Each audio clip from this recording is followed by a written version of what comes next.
We're 1 hour 58 minutes through RD61.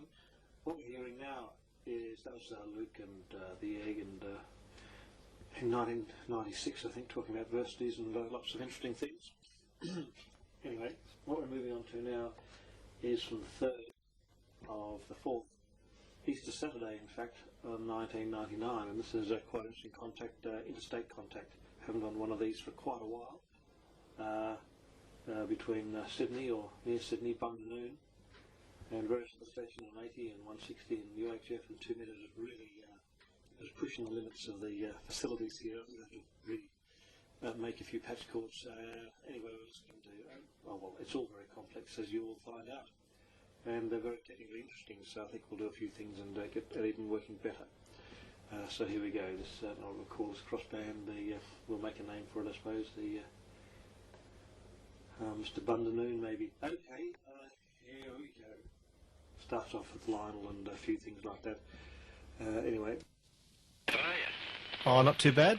Oh, you're receiving it okay anyway. Oh, yes, you're about 0 beat. Oh, okay. Yeah, fair enough. Yes, I'd like to have a crossband with you. I've got some interesting news. Where, you're still doing 160, Yes, I am. So I'm coming over you. Yes, you are. Fair enough. Were you at 160 metre transmitter? At the bush? No, it's here. You're listening by the bush, are you? That's right, yes. Oh, fair enough. What I'll do, if you just stay there, I'll just go to 80 metres and have a listen there. Righto. So stand by where you are, and I'll just have a brief listen on 80 metres, 3670.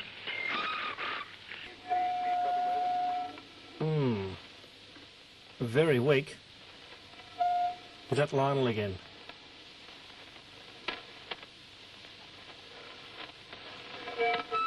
Yes, that's right.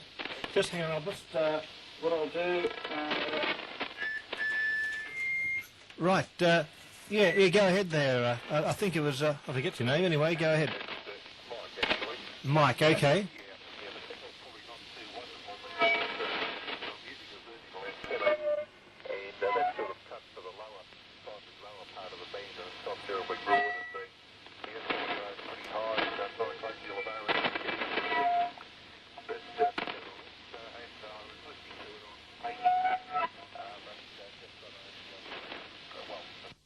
He was talking about the Science Work Museum before it was actually a museum. It was quite fascinating. Yeah, that's right.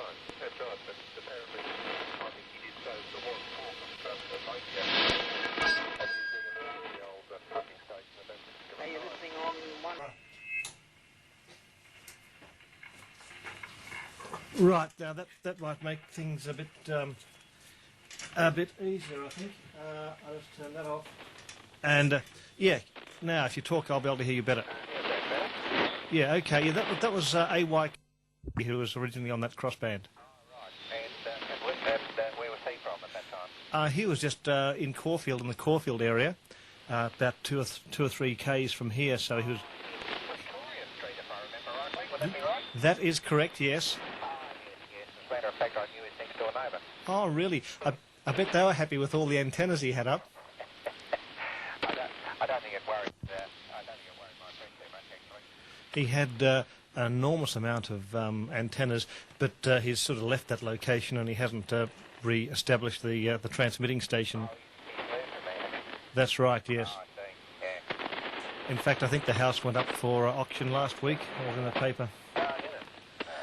Yes, so it's... I don't know whether my friend is still living there or not. I haven't been down there neck of the woods for a while.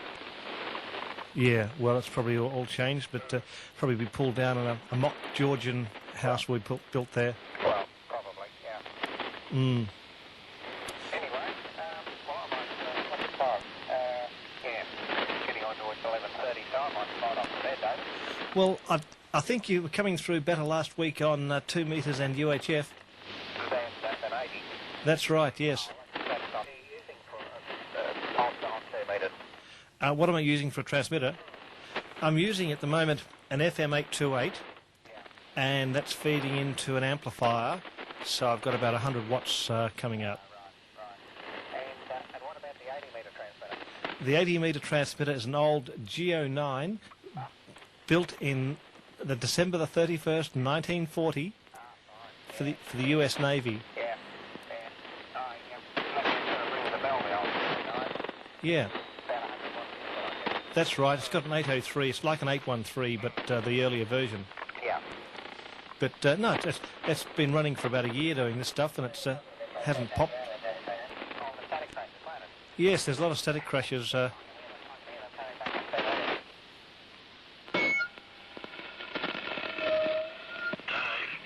your UHF frequency? Just hang on, I'm not on that yet. Yeah, so that's also good. Okay, lots of listeners. So I think you said you were going to hit the cot there.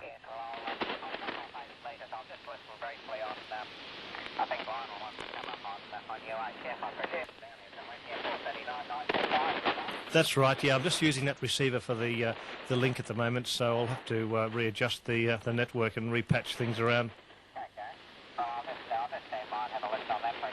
That's a fantastic signal, Graham. Go ahead.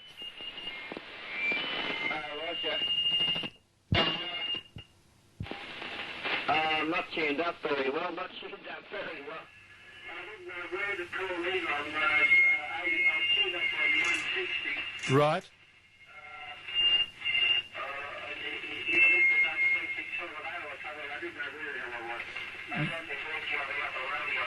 Right. Well, look, you. Good to catch up with you, and nice signal up here on 160 tonight, Dave. VK2. It's just down by. Yeah. Look, it's fantastic signals. I actually remembered last night you mentioned we should listen in and give a call back a bit more often and stuff, so that's what I'm doing. Beautiful signal from you tonight. 80 metres and 160 are really performing tonight. The last few weeks it's just been crackle and bang, but tonight the conditions are fantastic. But that's excellent. And yes, you almost got a 0 beat on the signal, which is pretty good thing. So you're doing an excellent job there. I haven't got around to putting the other processor out here all day. I'm not running much power, only about 25, 30 watts, Dave, but conditions are very good tonight, and I particularly went to the trouble to have a listen on both frequencies, so both coming through here quite well here tonight, Dave. But I've taken my amplifier out of circuit, taken it off line there, Dave. But I think I might have found the problem that I've been having with it. I'm doing a bit more work, Dave. So we'll try and get some more power happening on this band. But I am running the 520, the Kenwood TS 520S monitor at the present time. I haven't been able to come up with 160 because I've had it in line with the amplifier, and the only way I can get it in is to run the amplifier, but it won't work on 160, so it's stopping my activity on this band, Dave. Anyway, your 5 and 9 plus up here on both bands, no problems at all, Dave. If you like, I could go to 80 metres and do the same thing for you. Just give you a check. No, I can hear here just a little portable radio, so it just shows how good the band is. I've got some other stations on VHF and UHF, which I'll call in shortly. I'm just a bit busy patching, if you can imagine. It's a bit complex here at the night tonight. Yes, we've made contact. That's quite excellent. I think we did a similar thing a couple of years ago, and it didn't quite work out as well. The band conditions weren't as good, obviously, but tonight they're spot on. He was on 160. I'm sure he is. He's fantastic conditions. I'll just give him a call. What's his name? It's great. No problems at all copying you on 160. No problems copy. I'm not sure the... Yeah, you said it coming out here quite well anyway. Running 40 watts to a quarter wave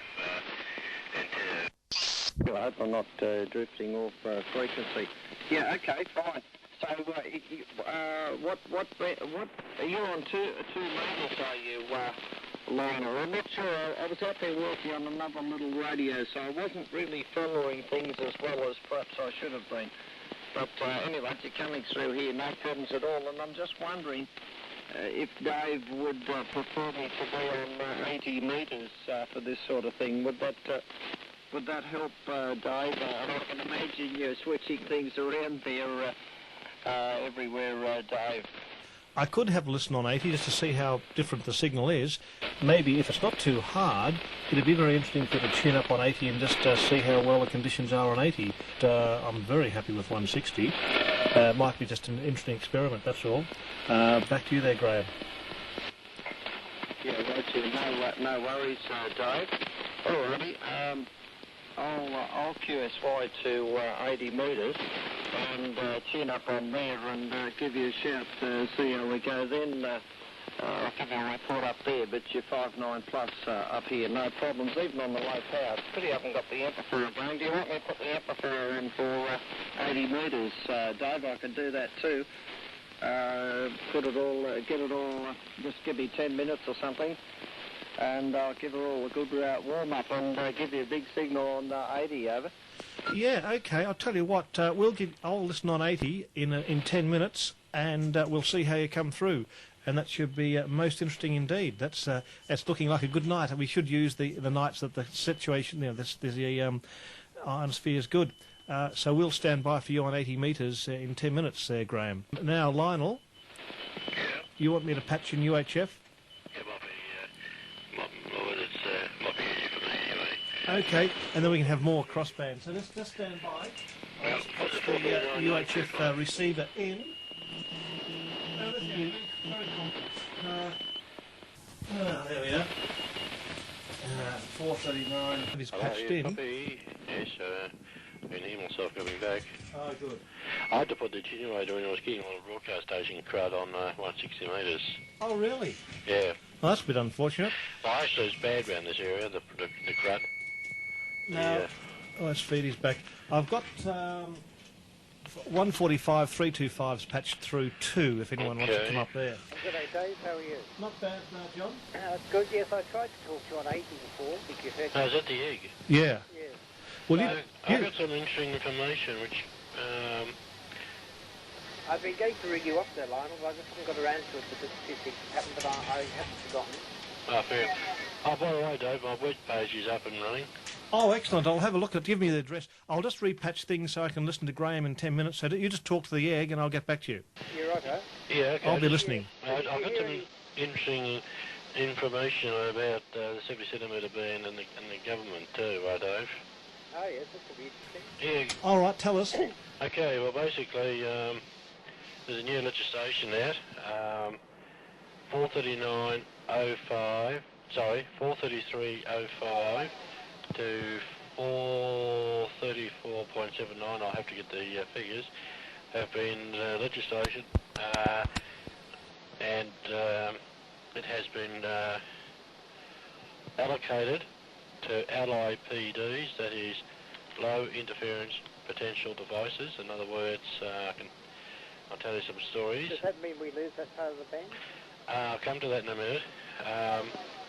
But basically it means that Dick Smith are now selling 20-channel personal FM transceivers from 433.750 to 434, and there's cordless headphones, and there's remote crane operators, you know, the overhead cranes. They have remote units, and there's all sorts of things. There's a big push. A lot of letters been sent into the department in Canberra. For those who've got the internet, you get all the details. I've got a website. You might love to try. Are you still there, Dave? Yeah, I'm listening. Okay, you make a note, Dave and John. I don't think you've got the internet, but I think Nigel has. It's very important reading. .net.au. You got that okay, Dave? Yeah. You got that okay, Ig?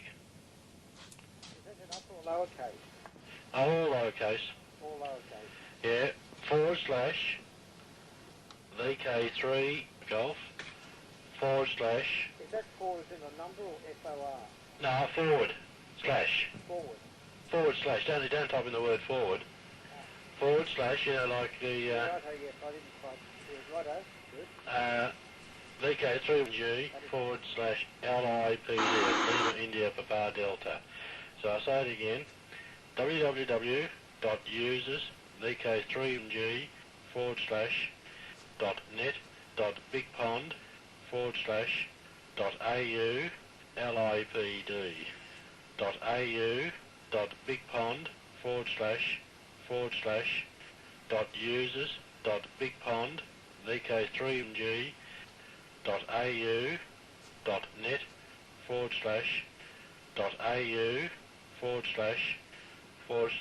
LIPD www.users VK3G .net.bigpond .au LIPD .bigpond .users .bigpond VK3G .au .net .au LIPD. LIPD. Yeah, I for India. Lima India Papa Delta. You got that, John? Yes, right, yes, I got that. You got that, Dave? I'll tell Yeah. Michael about that. He might be around. He was. Okay, now, second bit of news. This came from the WIA.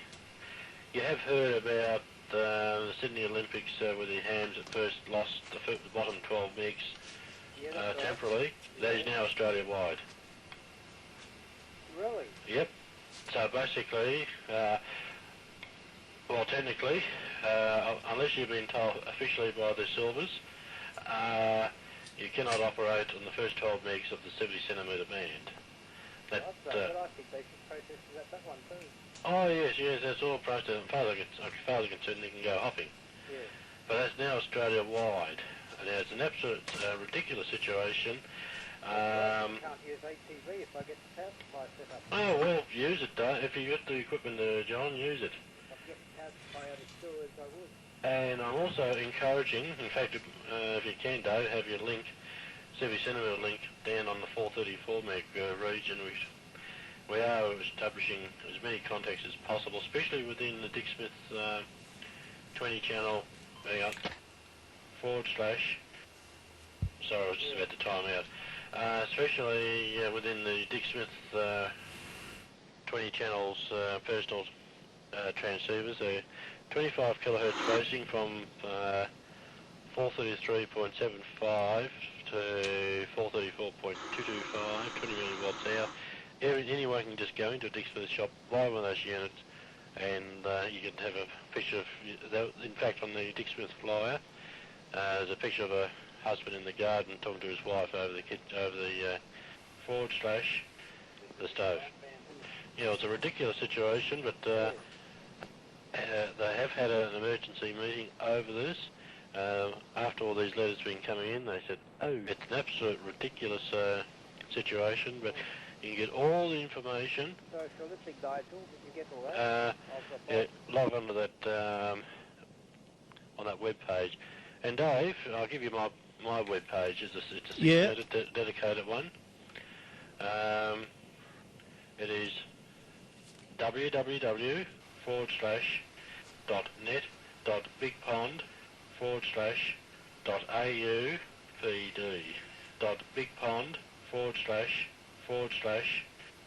.users.bigpond VK3G .au.net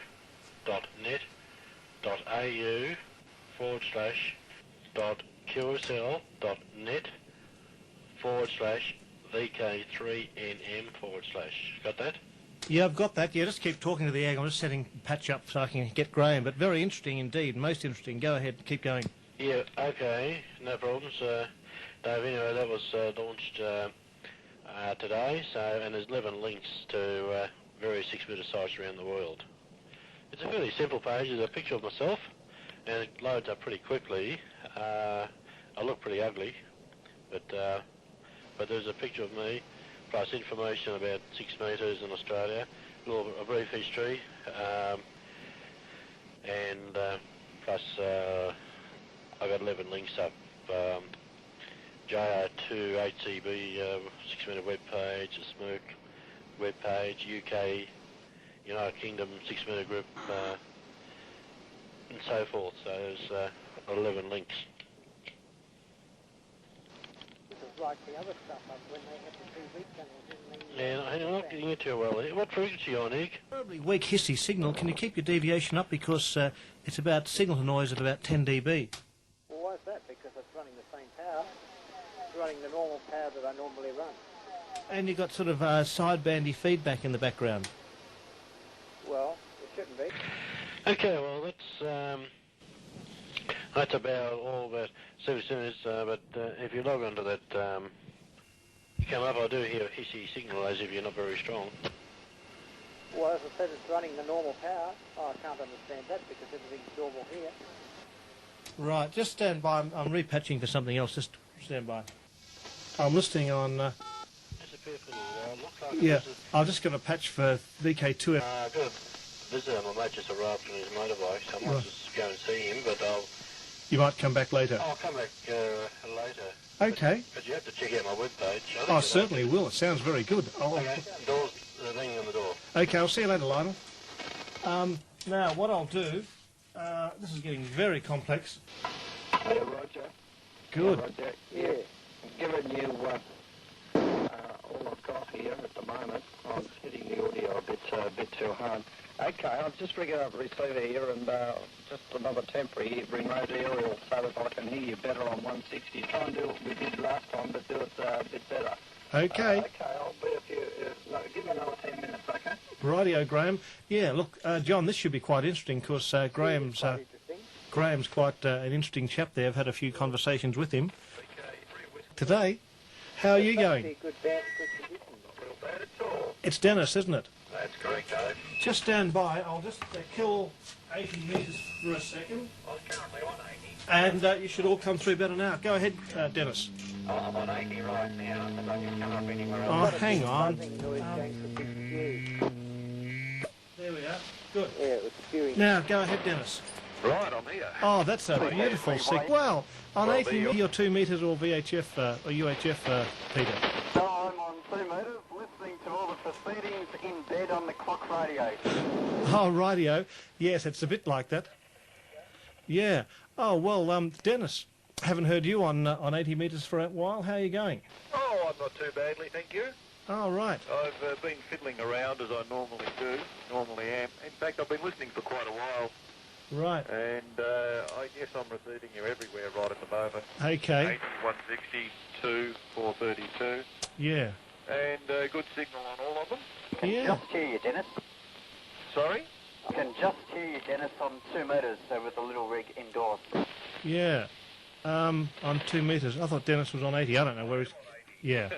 I can come up on 2 as well, if you'd I like. could just hear you on 145, 325 for some reason. Not very strong, but I could hear you. Oh, you shouldn't hear me there at all, unless Must someone's be feeding me. me through. Must be... Must I'll, have been me. I'll just adjust this... Oh, yes, I think it is. Yeah. Yourself. That's Mr. what Rig the on problem is. 145, 325. Yeah. I'll just readjust the squelch in that 2 metre set. So talk amongst yourselves because I've got to go into another I was going to booth. try and see Mr. Grant this weekend too, but I haven't got to do that yet. So I might drop in tomorrow if Mr. Grant is listening, or tomorrow or Monday. I'll see what I make and get up early enough tomorrow afternoon. I'll go and drive round to Francis tomorrow. Yes. So how are you, Dennis? Well, I'm rather splendid, actually. I Right. think, thank you. Good.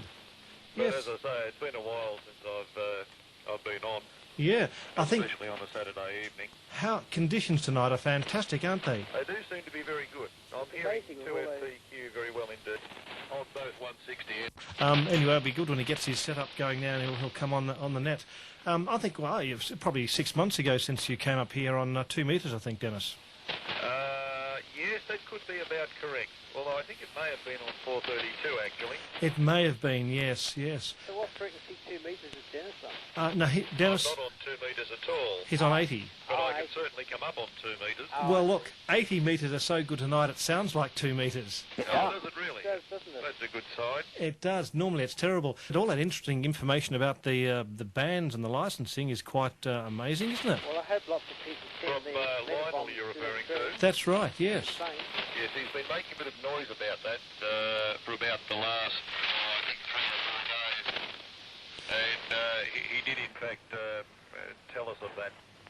basically, I think 3 days ago. They were talking about that on the Handfest a couple of weeks back. Yeah, I think, well, they've got 30 megs there that doesn't get used much. I mean, it was only a matter of time before it happened, and it's happened. The thing is, if they legalise more things that will be more interesting to more people, so you get more people to come on, then you can This have a whole lot microphone's more playing up a stations little. Oh, right. on 70. Well, we're trying to organise a spectrum. Hang on, what's this 30 megs doing here? There's about 2 conversations a day on it. Let's do something about it. Let's, make some money or privatise it or publicise it or something. Well, actually, I think that the spectrum is public property, like a lot of other things they privatise. Exactly. I think it's best to pitch public utilities or spectrum or anything to sell it. The other utilities as well. Well, that's what I'm talking about, and I think it's wrong. It is, I agree. They're public property. They should not be allowed to be stolen, as far as I'm concerned, and then sold, because they belong to the people. So that's my view on that subject. And so I also heard that future generations will look back to the current regime of governments and think what a bad move it was when Australia finds it's in some strife and it needs to raise the money because it finds it doesn't own anything because the thing's been sold. And they then go to the international bank or whatever because it's been a disaster. And they find they don't have a certificate of poverty because that's what they are. Well, I've seen a few jobs advertised in the paper for people with TV ops to drive master control and such like, and they're full-time jobs. Yes, but if you're camped in the garage, you're not going to have much hope. If you've also been sacked a few times over share rented houses, you're going to be right down the back. Well, I don't know. As I say, I've seen a few jobs for operators. In fact, I think 2 weeks ago there was one in the paper for maintenance of a TV station, basically requiring someone with a TV. Do you have a TV op? Yes, I do, but I've lost the paperwork and I've been trying to recover it. I've got the broadcast off. I went to recovering that. See, all my moving took place in space, so I lost a lot of my things. All right. Well, the point is, if you've got one or you had one, you're still eligible for the position. Well, that's right, because I used to be the boss of the news maintenance department for the 3 dots that job went again because of the share rented house, because even being the boss, the wage is still less than the rest.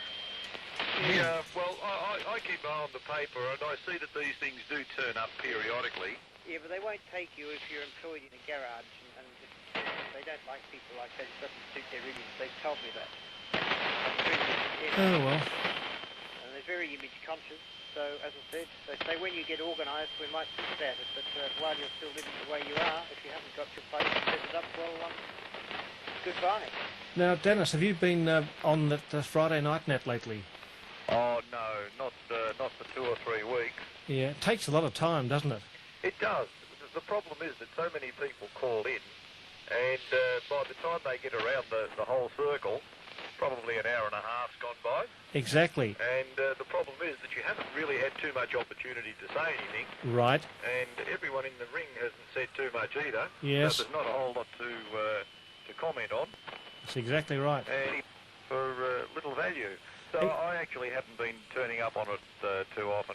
You sit there for 2 hours. Look, it's a very good thing, and the people who like it, that's fine. But you sit there for 2 hours, you speak about 5 minutes, and there's no real information transferred. Like, there's just too many people on it. I think that's probably the first problem, that there are too many. Yeah. I think the second problem is that a lot of people that are on there tend to be probably doing not good for people with old bits of AM gear that they'd like to use. I don't quite see the value or the validity in using a sideband rig. Yeah. And then listening 0 beat to all of the signals and having to chase them up and down the band because no one's on the same frequency anyway. Well, a lot of people say, oh, we've got to listen on single sideband to hear you. Well, that's defeating the whole purpose, isn't it? Well, it is. The rig may as well have been on single sideband right through for transmission and reception. Yeah, you get an extra 20 dB signal-to-noise ratio if you did that. Well, that's about right. It just seems a silly situation. It seems odd. I mean, a sideband rig works quite well as a sideband rig, but it doesn't work very well as an AM rig. Last night they had to move down from the normal channel down a bit because there's just too much sideband interference, and the only way to receive the AM was to listen on a narrow filter, which defeats the whole purpose. Yes, that's right. Well,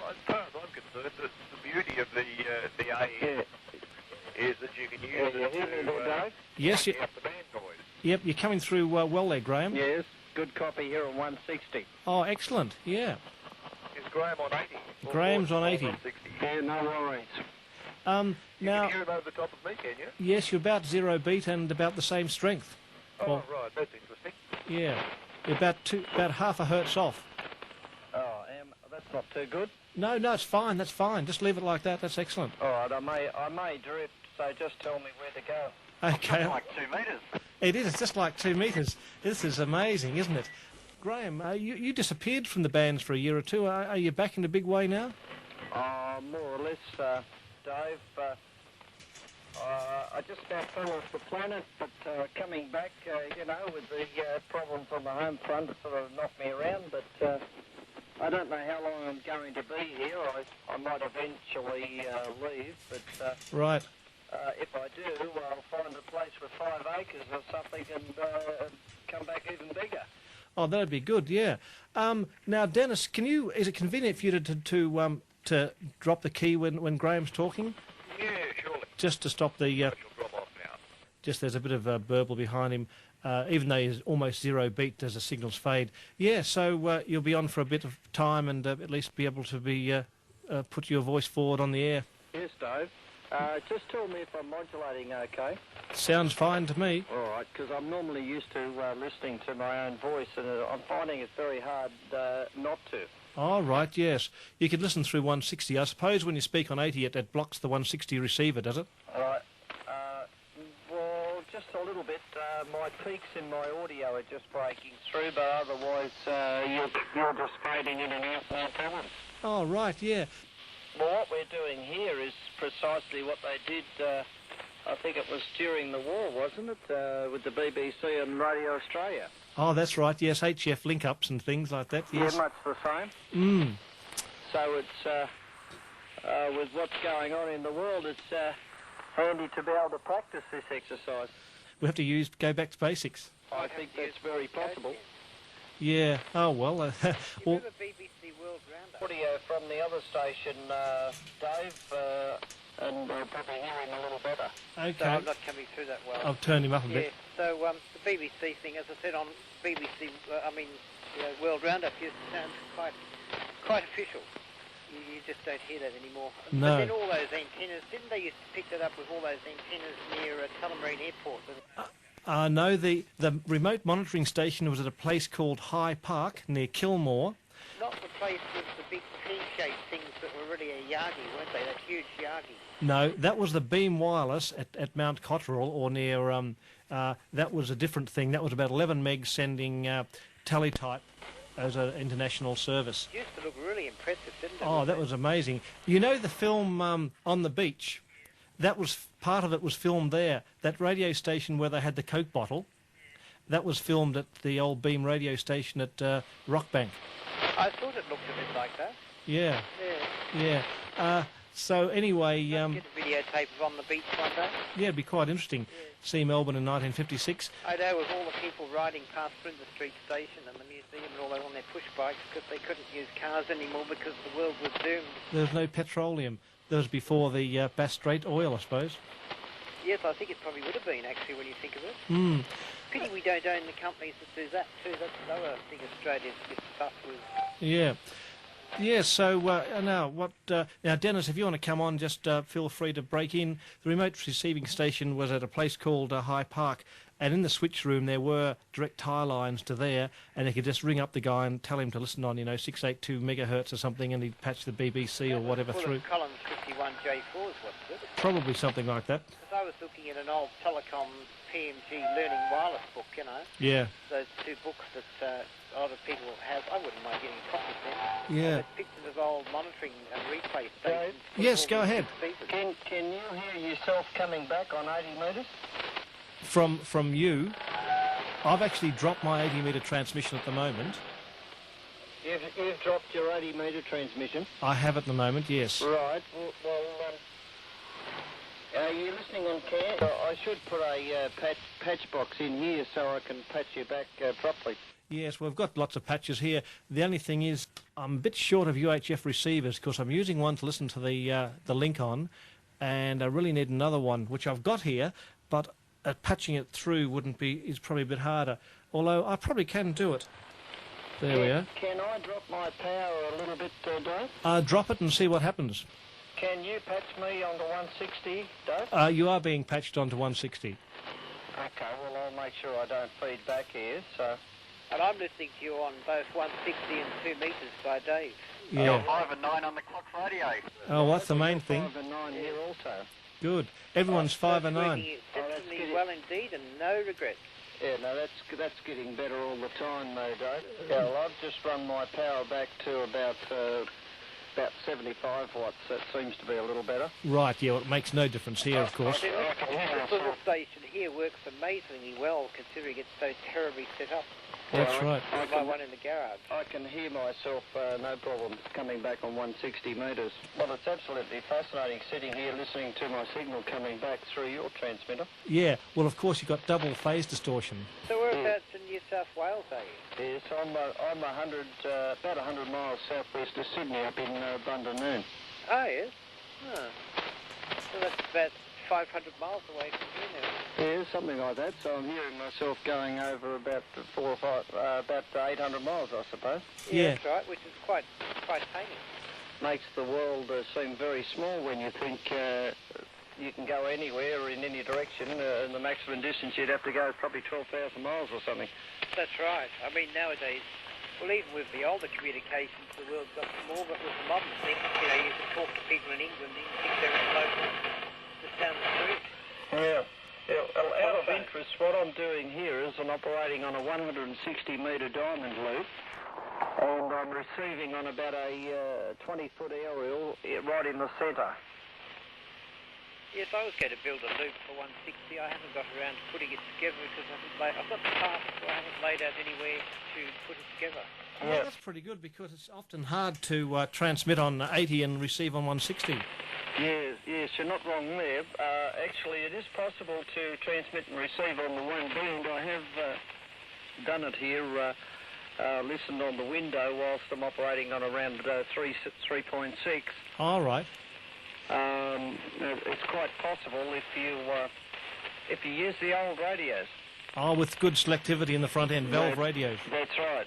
Yeah. I use 520s here, and I have managed to listen on the old FRG7 on the window whilst I was on 3615 by using the loop antenna for transmitting and receiving on a bobtail curtain array. Oh, right, that's pretty good. Opposite polarities. Right. Because I'm listening on the remote receiver, so it makes it easier, but it's very hard to transmit on 160 gets into 80 and 80 gets into 160. If you had a big block of land and you could put your antennas further away, I suppose it would work better. Yes, well, the only thing I'm getting here is just a little bit of breakthrough on my voice peak, so I'll just drop my power a little more. Yeah, I'll drop my power to about 50 watts there now. I've dropped it too low. Just that, in fact. Now, what I'll do, I'll patch in 439.925. I'll just stand by in case somebody's on there, and we can make the crossband even more complex. So just stand by, chaps. You talk to you talk to Graham, and I'll set things up. Yes, right. Yes, Okay. well, it's most entertaining being able to talk crossband up to just south of Sydney there. It's very entertaining indeed. Well, I'm just trying to establish what power level is the best for me to be running. So I'm running about, I'm back to about 30 there now, and I've got absolutely no problems at all on receive. So I suppose you've got full-size antennas there. What was that? I suppose you've got full-size antennas there. Yes, full-size antennas on transmit. That's right. Like, I mean, where I am, there's a little bit of backyard, and I have to try and use, 15-foot poles, things like that for my HF antennas. That's the famous pedestrian mobile on 10 metres, VK3YE, who we copied up here on 10 metres there one night. Yeah, no, I did it again day before yesterday. Got into ZL. Did you really? Oh, that's very, very good. Yeah, there should be more of that sort of thing, actually. I can't see any point any reason why it shouldn't be possible to work pedestrian mobile on 40, 80, even 160. Oh, yeah, a friend of mine's got a homebrew double sideband transceiver for 160. Puts out about 8 watts and a huge antenna on it, about 6 or 7 feet high. Big loading coil, but that's all in a handheld package. Yeah. And he's operated sort of in his swimming I pool. wish I had a tape recorder here at the moment. It's absolutely fantastic how I'm copying. But no, as far as pedestrian mobile 40 goes, at the moment I'd be able to do it if I had a couple of people carrying it. I've got this magnetic loop antenna that's 1.5 metres aside. Right. And that's quite efficient on 40 metres. And if you had someone carrying that and someone else carrying the transceiver and the steel battery, it's certainly doable without any problems. As far as 80 metres goes, yeah, that antenna also works on 80. I've worked ZL with it with 5 blocks when it was indoors. So, Oh, for sure, and there's absolutely no reason, Peter, why you couldn't have a trailing ground wire just hanging just off. like I do on 10. Yeah, well, you could have your loading coil there, a couple of feet below the radio, and then the rest of it just dragging along the ground. Wouldn't matter. I'm sure you could put an excellent signal out. It's like operating mobile. It's when you get things right in the car, it's amazing just how well things will work with only a 4-foot antenna on 40 metres, for example. Oh, yes. No, I was actually portable last night at the end of Morty Alex Pier here in Melbourne, and worked sort of about 5 Europeans, I think, with 2 watts on 20 metres last night. So you can just sort of retract and extend it very easily. Someone was just tuning up on top there on 160. I don't know what it was, but a bit of Morse there too. Ah, a VK4, was it? Go ahead. Through Dave, VK3 ASC on 160 metres, so just keep it coming through there. VK4 Lima Papa, name here is Graham. We're just doing a test here between 80 and 160, and you've got Dave, VK3 ASC there, so and you've got all of Melbourne listening. So I'm just tuning around the band and heard an AM signal, which is usual this day and age. I'll have to fire up and just say hello, so I won't hold more experiment up there. The name is John. Pulling up to Edinburgh, we're in Brisbane. We met up here with the guys, and the receiver is a Super Pro, an old Super Pro receiver there, Graham. Yeah. Me up on 80 and relaying me to you on 160 on that. Listen on 160 metres, you'll hear me on 160 metres on 1850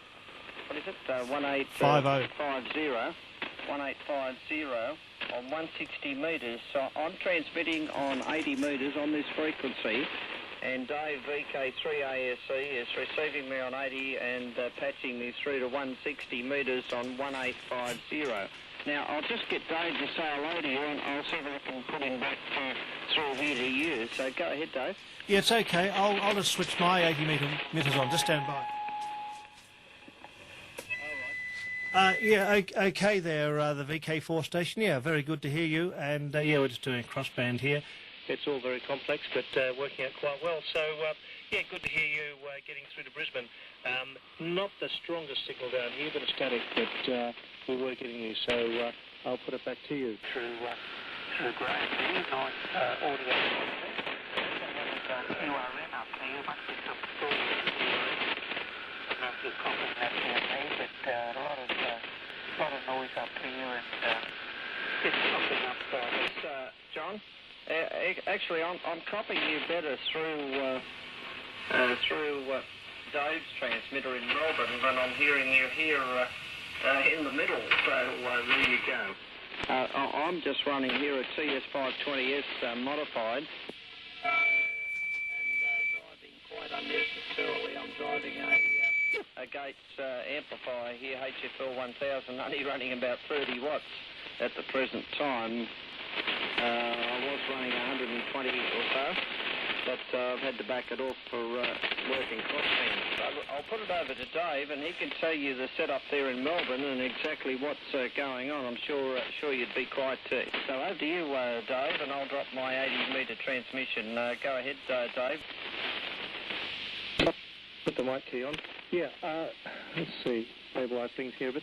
Now, Lionel, I've got 439.925 operational if you want to come on that. Yeah, I just see if I can talk to the guys, quick contact with the guys on 80 as well. Okay, well, you can come on if you like. Yes, well, we're running, that's obviously the 80-metre transmitter, an old 1940 GO9. With an 803 valve in the final, and that's and the 160. Well, it's all very complex.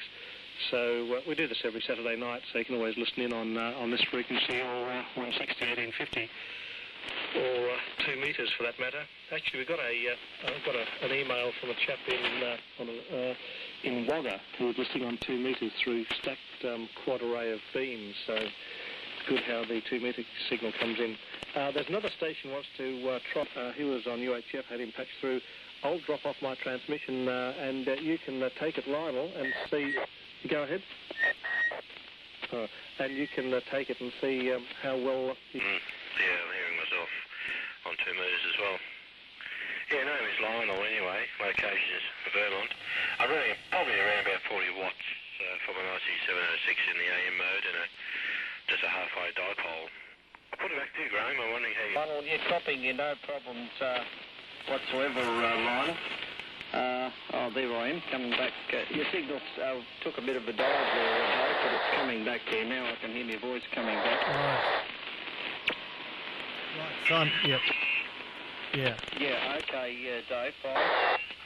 Okay, Lionel, I'm copying you on 8. You're on 80 metres. I was copying your signal there about 5 and 7 to 8 on 80. Right, you can come back on UHF if you want to, Lionel. Yeah. I'll just take a standby on the frequency if you like, Dave. Or do you want me to keep carrier running? I can keep carrier running. There sounds like there's sideband chatter splattering over, but that's nothing you can do about that. Yeah, anything you want to add there, Lionel? You want to come on UHF and say something? Apparently not. It'd be much better. Yeah. Because I'm... 4LP. Yeah.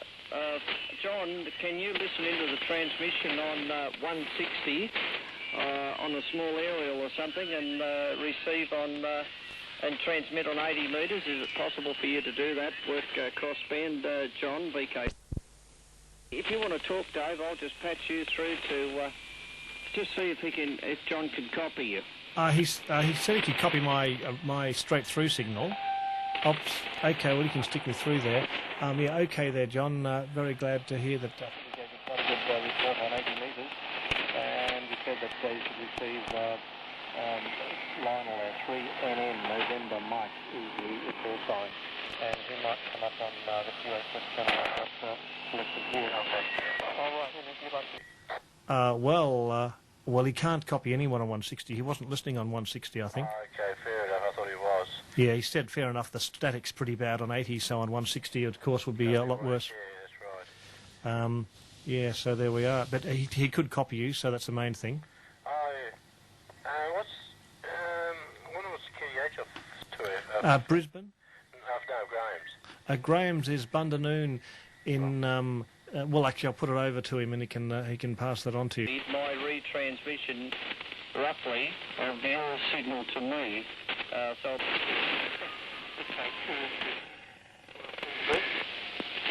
Yeah, Roger, John. Yeah, I know what the problem is. I'm just... The signal on 160 metres has taken a dive at the moment, John. Right. They do that, yes, fair enough. That's the problem, and it's taken a dive, and I'm just not getting a clear enough signal. Right, but, yes. You're coming up there now, so say hello to John, and we'll have another go. Yeah, g'day there, John. I'm just, we're talking on 80 metres and 160 metres. What I will do, I'll just switch on my 80-metre transmission. Now, you keep relaying there, Graham, and I'll just switch on my transmitter. I'll have synchronous missions. Well, not quite synchronous, but they'll be something like that. I was going to wire up well, I've got all the networks here. At the moment, I can only switch on the 160 and 80 metre transmitter remotely, both together. So I have to jump across the room to turn the 80 metre transmitter on and off. I was going to wire in an extra remote switch to the 80 metre network, so I can control it from the desk here, but I didn't do it today, and it would have been a very useful thing, because originally I was running 160 and 2 metres, and I got complete separate control of those transmitters, and the 80 metre transmitter is basically piggybacking on the 80 metre and the 160 metre transmission with the Kylo circuit. So I'll just have to add something separate to that. Anyway, this is my transmission and Graham's transmission combined. Actually I'll have a listen on the cans, and I suppose you're still relaying there, Graham. I'll put it back to you. Go ahead, Lionel. Yeah, there's a question. When you're listening to John or that on 80 and 160 metres, you're listening at your home KDH or you're listening via your lost location? I'm listening from the remote location. What's your frequency link go up at your From 70 centimetres, but it's horizontally polarised, and it's a very... I have to have a super high beam here to hear it. I don't think you'd get it unless you got a fairly good beam. We'll see if you can hear it. Anyway, I'll drop off and we'll see how that develops.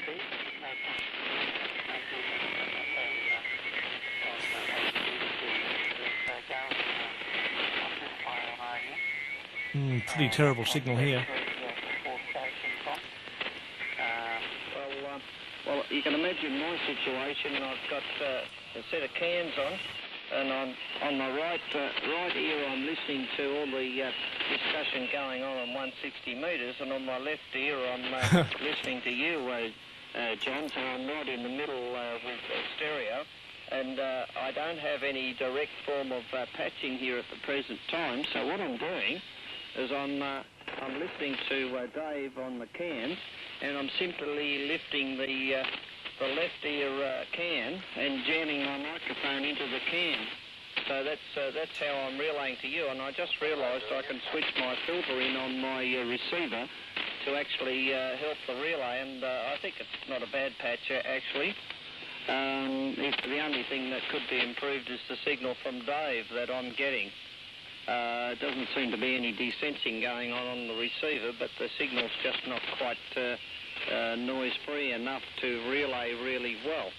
But when it does come up quite clear, it's quite a good relay, I think. Yeah, John's very marginal copy here. It's, if you had to listen to it, you would, but it's pretty marginal.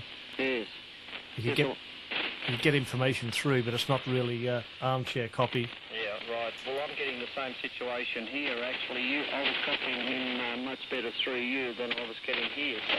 Gee, he must be pretty weak at your place then. Oh, he is. He's only about 60 or 7 here at the best of times. Right, I see. Oh, that's interesting anyhow.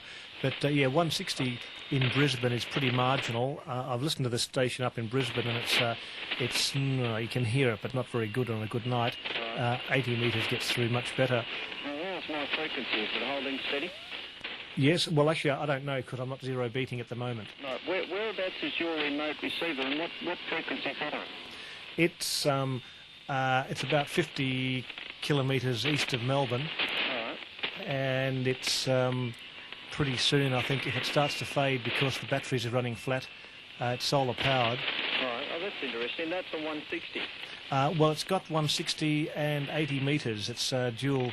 I've been meaning to put a proper modern communications receiver up so I can tune anywhere. Right. But it was built about 15 years ago, and it's built on the cheap, and there's just old car radios for 160 and a forest phone for 80. I'll just break in here. John's not hearing any of this, so I'll just... I'm still here. The John in Brisbane. Is John still there, is he? No. Just a sec. I'll just check with John. Just a sec. John, you're not hearing the other side of this transmission at the moment, so you're not able to hear anything on 160, is it? I can't hear on 160, unfortunately. The problem I have is when I'm talking, I can't very well patch Dave. Well, hang on. We'll give it a go. Well, John's pretty marginal signal here. I don't know. Maybe he'll just have to put up with listening to you. I can't really patch him because I've got to turn the mic gain up a hell of a lot on you. You need to have a mixer. That's right. Yeah. Anyway, I'll just let on Go Clear. Hot tires must have over. Yeah, Roger. Yeah, well, you'll find this on this happening every Saturday night, isn't it? Yeah, every Saturday night from about 10:30 on. Yeah, every Saturday night from 10:30 on what is it, 3670 and 1850. 1850. So that's where you'll find it. Dave's always on here with this, so you won't miss it, John. That's correct. Yeah, that's correct. Roger. Okay, 10:30. All right. Thanks for letting me participate there. So I'll take you there too.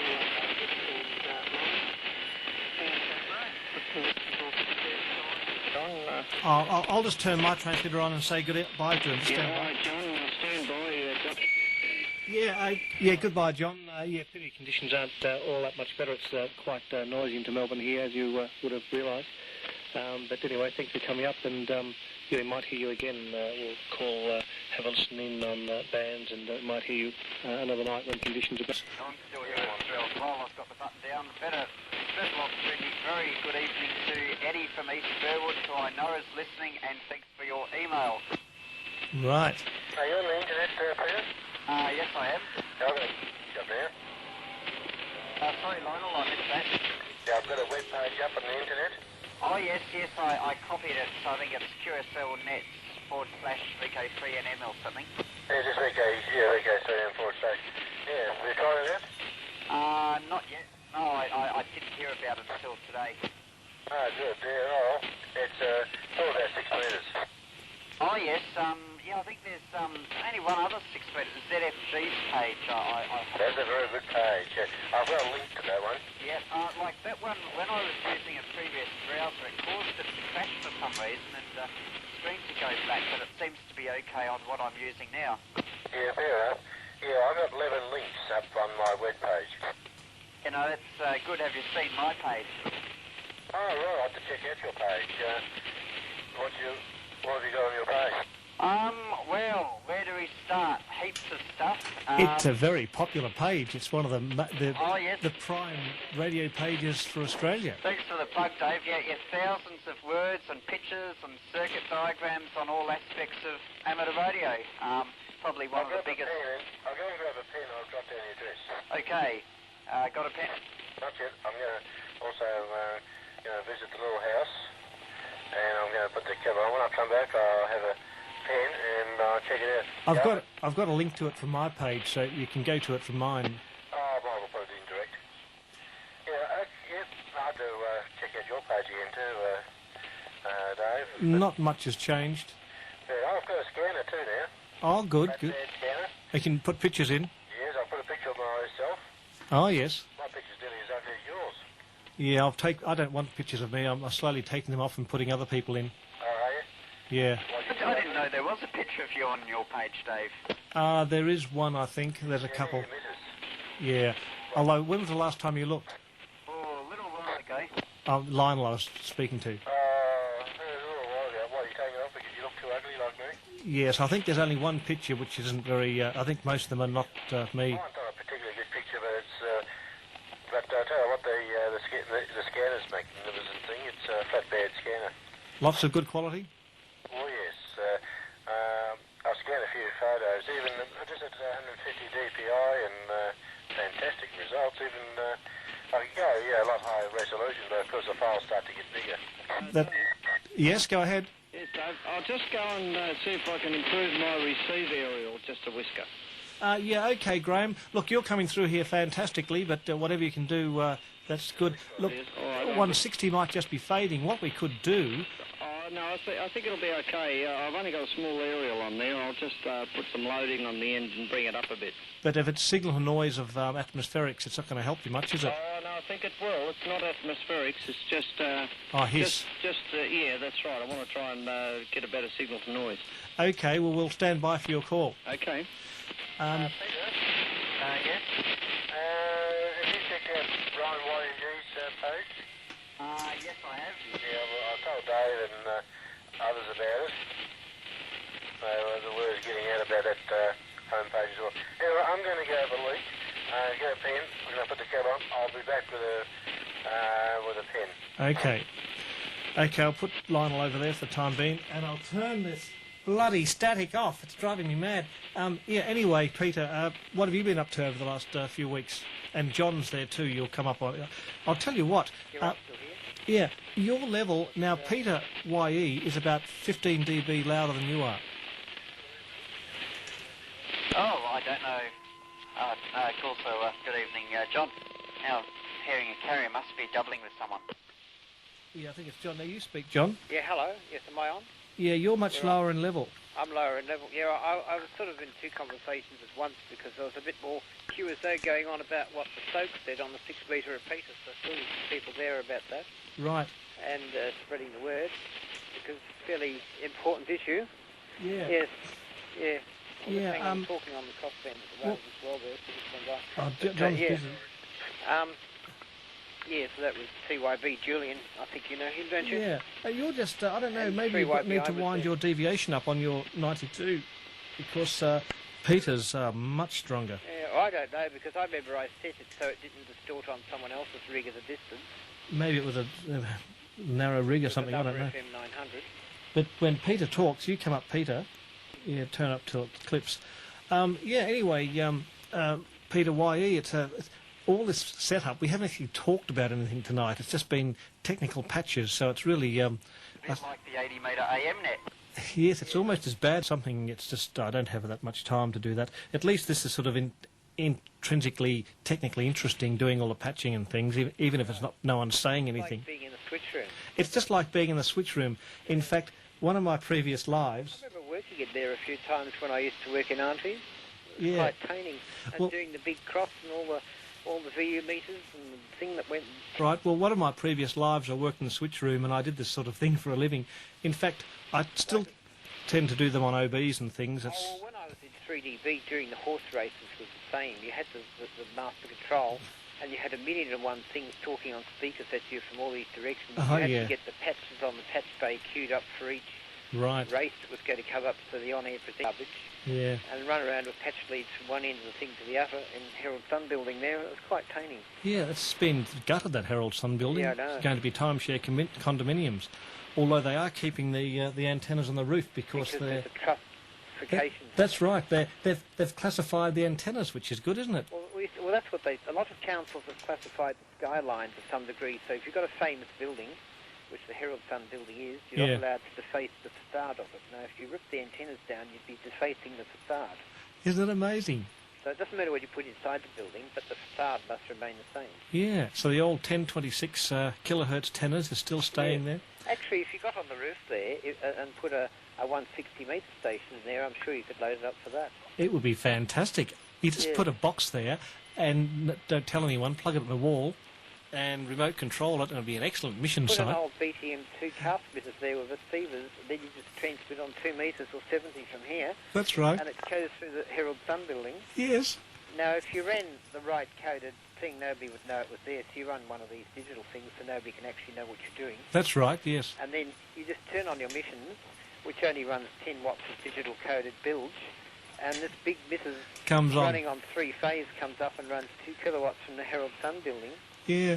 and you dial a thing and go ting, and it comes on. You dial another thing to listen, and that'll be all official. And Yeah, you have one of those old uniselector controller things that Yeah, go... that's right. there's always these going ting. That's right. You used to Yeah. use one of those at a certain radio station I worked at. They Yes, well, 3UZ was full of them. The IGM, you know those really big cart machines, they're like a 5-spot, but they have 48 carts per rack unit, the IGM 400. Yeah. Well, they were controlled by Uniselectors to do the program automated top 40 midnight to dawn. Now, sometimes the Uniselectors would stick, and so one cart would keep playing again and again and again and again underneath all the others. And I used to have to go into 3UZ and fix that. Right. Yes. And all the spotties had gone for a job because one of the selectors had stuck, and you'd have 2 or 3 songs all playing at once on top of each other. But I certainly think those 3 dB tenors should be utilised. Yes, It's the last of the city tenors, you know. I know. Of course, AW had tenors, KZ had tenors. Set up a society for their preservation. That's right, yes. There was the AWKZ. You remember UZ had big tenors Yes, I used also. to fix them. That's right, up the top end of Collins Street. Well, when the UZ engineering workshop was in a masonite shed on top of the roof Yeah. with old bar radiators. Actually, it was colder than this garage and hotter than this garage, depending on what time of year it was, because the room was too big for the heaters. Yeah, there's bathroom wall heaters. Yeah.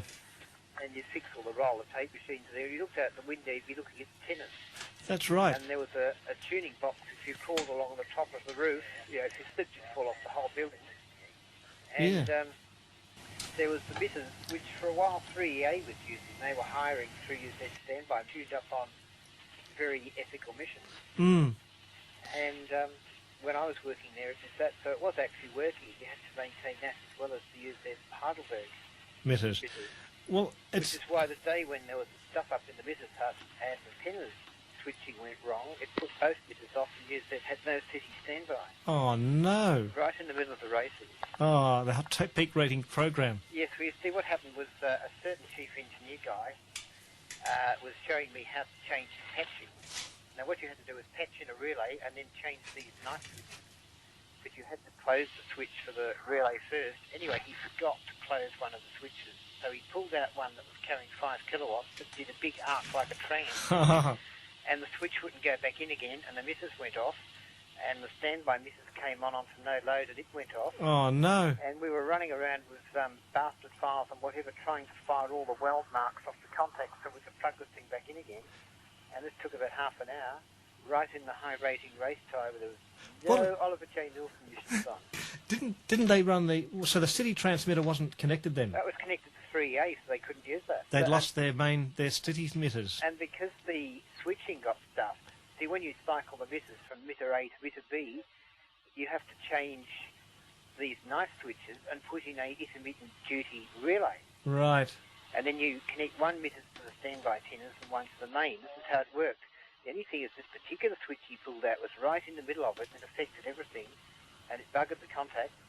And he couldn't plug another one in. He couldn't do anything. And the missus wouldn't go on again. And we had to fix it before we could put the missus on again.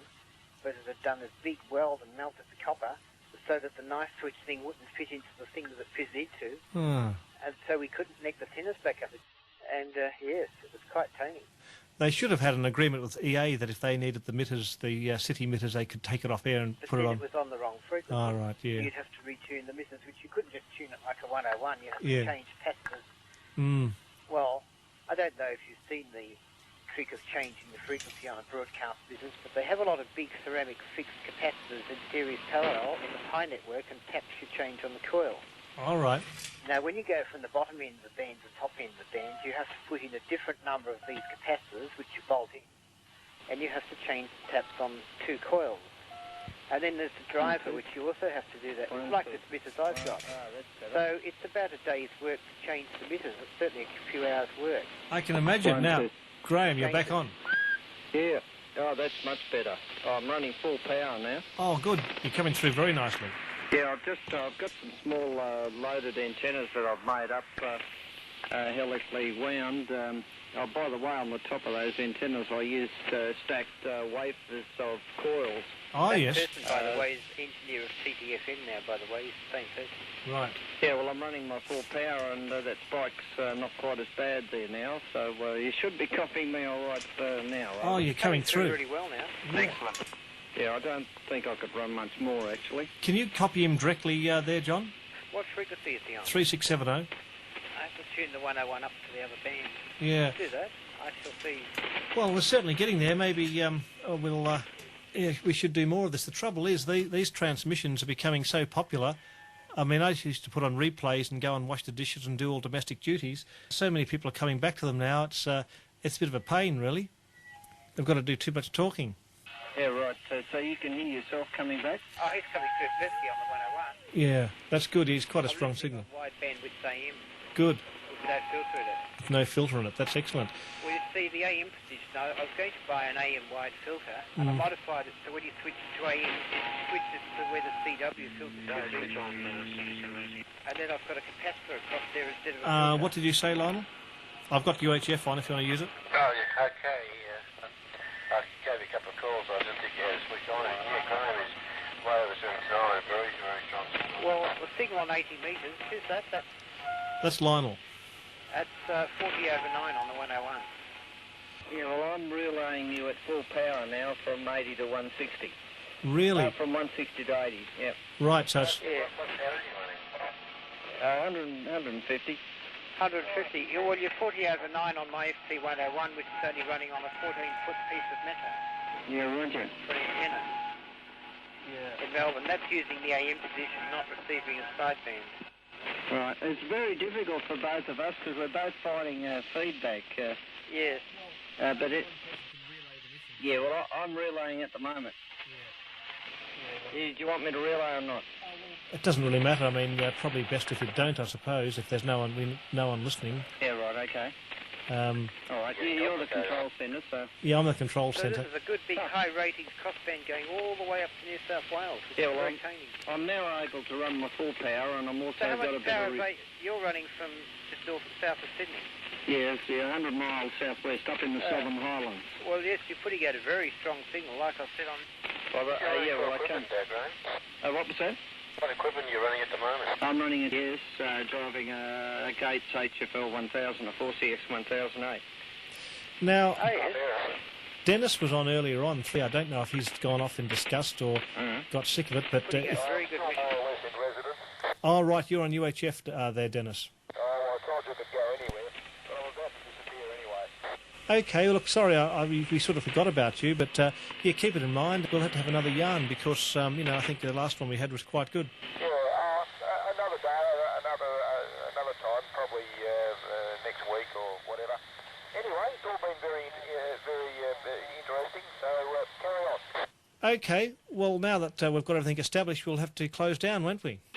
Well, we now know what works and what doesn't work. It works very well, doesn't it? It I mean, does, that's yeah. AM and it's working perfectly. Oh, yes, AM's the way to go. FM 160, can you patch in 6 Spurs FM? Well, what I'll do, Dave, I'll work a little bit more on my receiver here, so I might put a stop band filter in for 80, Right. For 80 on the receiver, and just try and improve the signal from you to me. So Right, yes, that'd be a good idea. Yeah, because if I could get a fairly noise-free signal, then I could really get serious with patching. Yeah, well, that's right. That's right. Yeah, no, there's not a problem with that. The biggest problem on 160 is getting the signal in the first place. Yeah. Yeah. Most of the time, signals from you, Dave, here on 160 are not very strong. That's why I've run the 80-metre service, because it gets in there much better. Yeah, is there any way you can push it up this way better? No. You need to build a bigger tenors. I've got a 70-foot tenors, I've got 100 watts. I don't think there's much I can do. Well, this is an unreal location here for putting a signal into VK3, oddly. Yes, you're coming through quite well. Works very well. Yeah, but what polarisation are you on 160? Horizontal. I'm not a horizontal diamond. My 160 is vertical because my main interest is to... Matters, really, for interstate. But by the time the signal gets through the thereby skip, which will be the polarisation, could be anything. Yeah, actually, I'm effectively, you can virtually say I'm running a 201 quad pointing south on 80 metres because the hill's very steep to the south and my loop actually is angled to the south. So, and the hill behind me does actually act as a reflector to some degree, I've noticed on Long Path Europe on 75. Oh, that's Well, quite it probably good. would, yeah. So there is quite a bit of gain in the antenna to VK3. Yeah, just a comment to Graham. How strong were you getting me on 80 B's AM, just like with my 40 watts? Three and M. We were about 5 and 8, I think, on 80. Yeah. Do you want to try it again? Oh, yeah, give it a quick try. Yeah, okay, I'll drop cap. Remember the old times club? They sent me a letter too. Yeah, well, I'm joined up.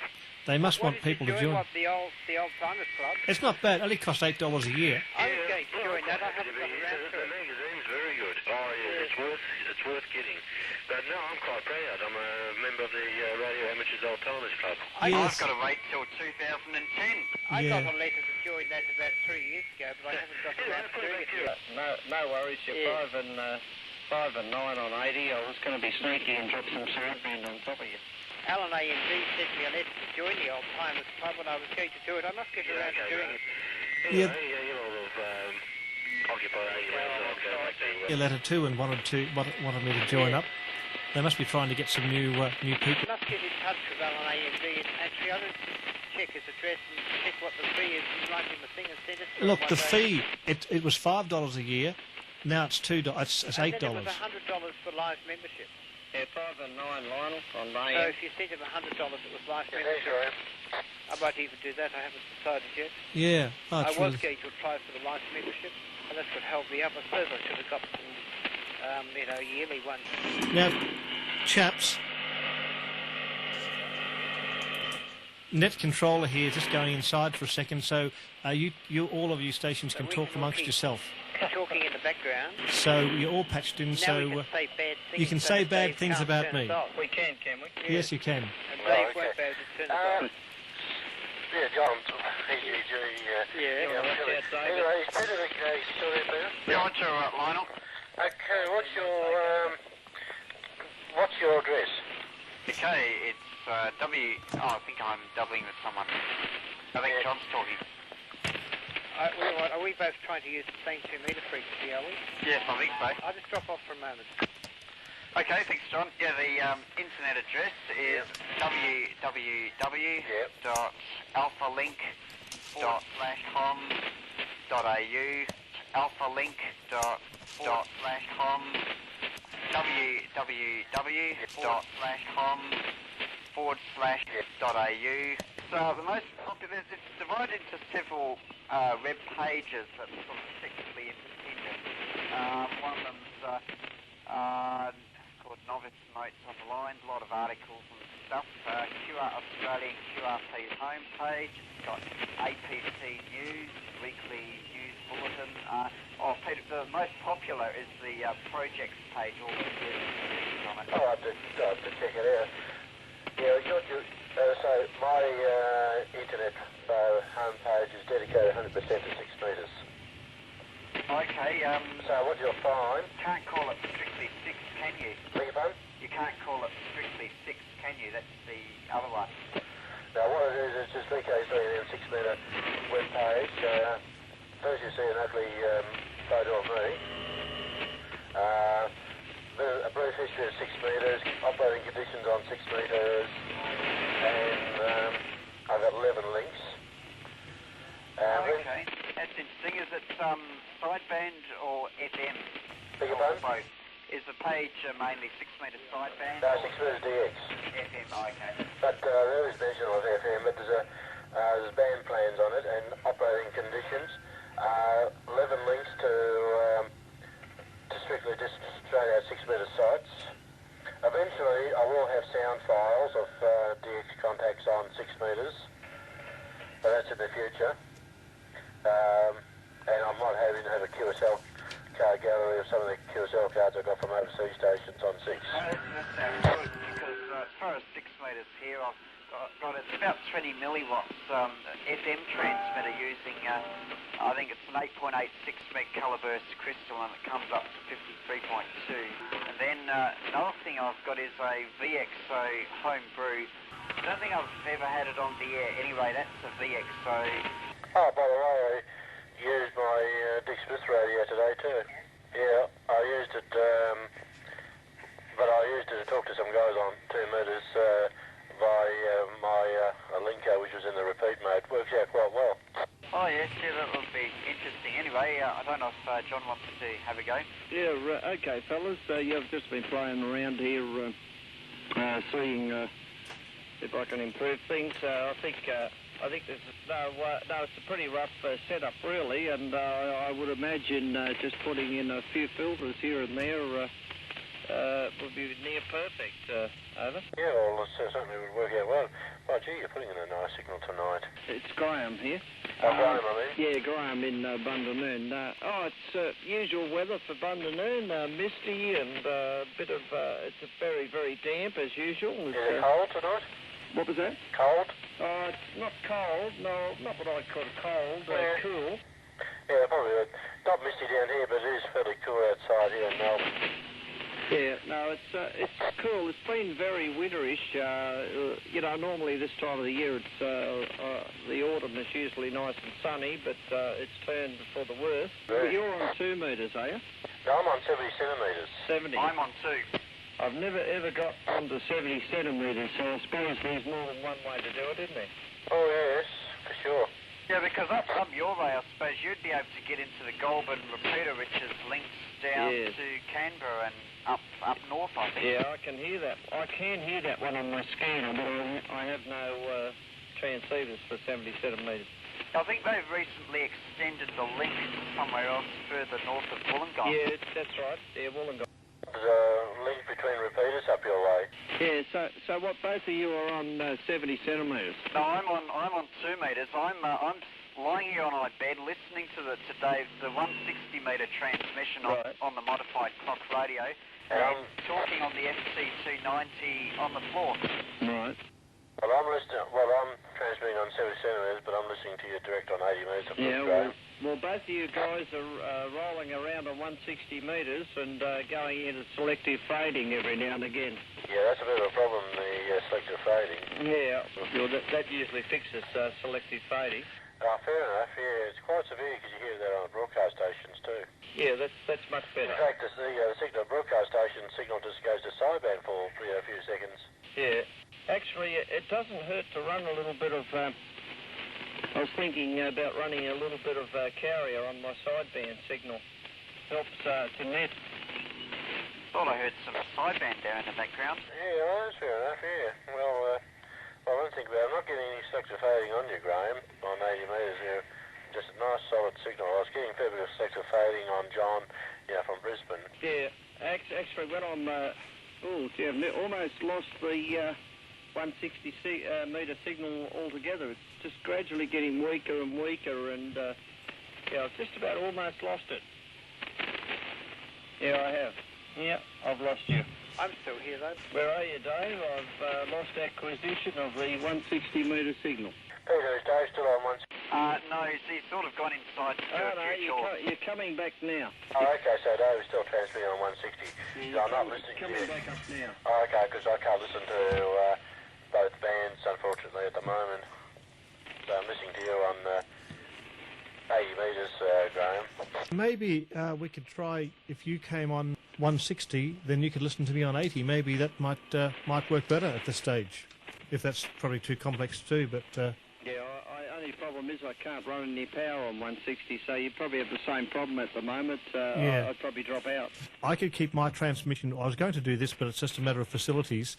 Transmit on 3670 kilohertz, so you could have come on 3680, and I keep transmitting on 3670, and then we could have probably better coverage. Oh, yeah, you would too. So you want me to go to 3680? Not at the moment. I haven't got another... the 80 metre receiver is crystal locked. Next time I go up to the remote receiver site, if I set up another receiver on 3680, then you could listen on like that. But that's take a bit of while to do that. But that's what I might do. Yeah, it might be better. Yeah, I wouldn't mind seeing your remote receiver site. One of you hitch a ride with you one day. It's nothing much to see, really. Slight chance. Yep. I rang up, you know how I listen to WOKL on the internet? Yes. I rang up the operator, I rang up the DJ again. I'm becoming quite an analogy over there. Mm. But I got talking to the announcer off air. Right. There's a slight chance I may get a trip over there. Really? Paid? Yes. How do you do that? Well, first thing he asked me, he says, I'd like to have you over here, and he got all my details and everything. He reckons he's to go try and talk to the boss. Right. And I'll send a postcard over there, or a letter saying if you do succeed, I would be only too happy to answer any questions about Australia. Right, so they'd use you a bit of like a personality to talk about Australia. Yeah. That'd be interesting, wouldn't it? Well, I don't know whether it, but he seems serious. I'm going to give him another phone call, but he's a terrific guy. And then I went live on air with him. I was on air with him for a couple of minutes. Really? Yeah, and he still does a morning crew. Right. So all the people were going to work in Tallahassee, they were listening to me as well. That's amazing. Oh, years ago when I was in the US, I was at a place called Durango, which is in the hills somewhere. Is it in Colorado? Somewhere like that anyway. and I was walking down the main street of this town, and there's a little radio station, KGDO, I think it was called, just a little local station. And I thought, I'll just wander in and have a look around. Walked in, and I'm from Australia, and they were very happy and showed me all around their station. And then the guy said, look, I do a program. Do you want to do an interview? I'll ask you about Australia. So he got his tape recorder out and he went into the tea room, I think, and I talked to him for about an hour and all about Australia and what goes on here. And then he said, this will be on tomorrow at 3 o'clock in the afternoon, my regular scheduled program. That day I was going out on a bus and they had the station on, and it was hilarious hearing this interview I did with this guy. And I'm talking all about the white Australia policy and all these sort of contentious subjects. So I was on the big, I don't think it was a big network station, but... Yeah, but this guy actually wants to come out to Australia too. Yeah, so I'm sure all of you do. I'll take some time off from work. I've got a car at the moment, but I might have one by the time he gets here. But I can always hire one. Well, I can show you all the... I can show you some of the terrific sites around Victoria. And he was very interested when I was telling him about Sugarloaf down near Camperdown. The perfectly cone-shaped mountain. Oh, yes. Had a lot of people up there for the John Moyle, I think. Yeah, so he was quite interested. So, well, he said, look, I'm going to try and get you over here. He's going to sort of talk to his boss about it. Just 3 times I rang that station. Spent a bit of money on them. I don't know how I go, because they're not too generous with their giveaway. Graham, are you still with us there? Yeah, I might go and get a cup of coffee, I think, and let things cool down a bit. Do you want to come back again in a few minutes or 10 minutes or something? Yeah, all right. I'll come back. I'll just go leave the frequency clear, and you can transmit. Okay. And 10 minutes' time, just take a listen, and I'll come back. Okay, we'll do that. I'll just turn the transmitter on. We'll see you shortly, Graham. Okay, no worries. No, I've just been patching it back a bit. I've heard that, yes. Just for your interest. Yeah. You've been playing around there with levels and whatever. Right. We all learn from this sort of thing. We've been doing this for 20 years, and there's a lot to learn. I mean, that's right. the first time we did it was just RF feedback. That's right. Getting the hang of it, really, after 20 years. Yeah, well, I'll try and do something about improving my receiver here, and I'm sure it'll be even better still. Okay, I'll go get a coffee, and I'll be back in 10 minutes. And David, yes, I heard you testing it. Well, I was at work this afternoon, and will be tomorrow. But heard you testing this afternoon, and a few people were listening. Everything was tuned to 2 metres and 160, so very good signals on the FT1000 at work. A lot of work there, don't you? Oh, yes, and will be tomorrow. Yeah, I was just doing a long test. Is this being logged? Yes, yes. Oh, good, so we can hear it in the future then. Now, everything gets logged for a possible replay, so if you don't want to be replayed, don't... So the bosses can keep audio surveillance over their employees, and they say it may be recorded and used for training purposes. If you object, please tell the operator. Just hang on, Lionel. I'm just patching in properly. Just talk. We're going to do more of these live missions. We'll have to reset the patch system. Hey, Dave, have you got a patch for 6 metres as well? No, I'm not worrying about 6 metres. I mean, really, 160, 80, 2 in You UHF. have a 6... Oh, I thought you might still have a 6 metre FM patch. Fair enough, yeah, okay. Just might just spread the... If you have a lot of people on, it just spreads them out a bit, that's all. Well, as you found out tonight, there is there's an optimum amount of people on a crossband, and tonight's gone over that. So there's a limit to how many input frequencies you can have, really. Yeah, fair enough. But we've got 2 metres UHF and 80. Yeah. So if I had a lot of other frequencies, it'd be even more complex. But what you can do, of course, if you want to use 6 metres, there's no reason why you can't have a 6 metre receiver. Then you can repatch people in through there, and that means it frees up things this end. Oh, yeah, I might look into that. Yeah, I mean, that's the way it used to work. I mean, before we had remote receivers and things, we'd have, particularly for HF, we'd have one of the stations on 2 metres would relay through the HF stuff, and the branch used to relay the 2 metres and 6 metres. Someone else would have a column receiver. These days. Have you seen him lately, or...? 6 months ago, I suppose. Oh, Les 3SL got a web page up too on QSL.net. It's a very informative page, isn't it? Takes hours. Takes a long time for his photo to come down. Actually, my photo comes down very quick. Does it? Yeah, very quick, because it wasn't a big... It's only about a 34K file. Well, that's all you want, really. It's a JPEG. Right, yeah. Oh, the program I end up using, I tried a few other programs, and I downloaded a big program. I couldn't make heads or tails of it. But I ended up using Netscape Composer. Oh, right, that works okay, does it? Yeah, that's okay. Yeah, it's just, I mean, it doesn't have all the fancy graphics, but I figured if you have too many fancy graphics, it takes too long to load. Exactly. Is that a free one, or you got to buy it? Well, Where's the feedback coming from? don't know. Might be from this end. I might have 80 moves turned up a bit. Right. No, I think I just downloaded Netscape. Yeah, That enables you to convert files to JPEGs? use it. No, I use because I've got when I scan photos, I use the flatbed scanner. No, it's program. Yeah, it's got its own program. You can save it as a JPEG. Right, And yeah. all I did is when I uploaded, now I just use a Netscape Composer, Right. and I just pasted my photo onto the web page. I haven't got a scanner. I load the pictures in, so they come out as AVI files. To convert them to JPEGs, I had to use Photoshop or one of those sort of programs. I use something like Photoshop or something similar, but I could make heads or tails of it. But I only downloaded an experimental version and it's run out of its time. Now I have nothing that I can use to convert files to JPEGs, hence... Does it still work? It doesn't work. When it ran out at 60 days, it stopped working. Oh, did it? Yeah, a lot of these programs do. And even if you get rid of it and then don't download it again, must leave something in the computer. Oh, okay. Yeah, I've got a program there. I might have to register it.